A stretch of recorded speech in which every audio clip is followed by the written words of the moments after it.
Hello everyone. Today we will talk about how to fix the app of Capcut.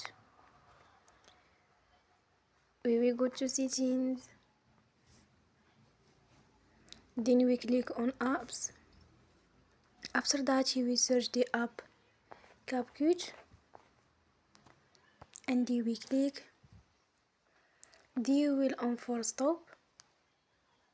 After that you will go to storage. Then we click on clear cache.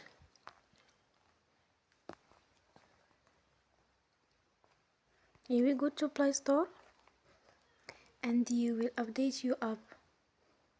Don't forget to support us by like and subscribe.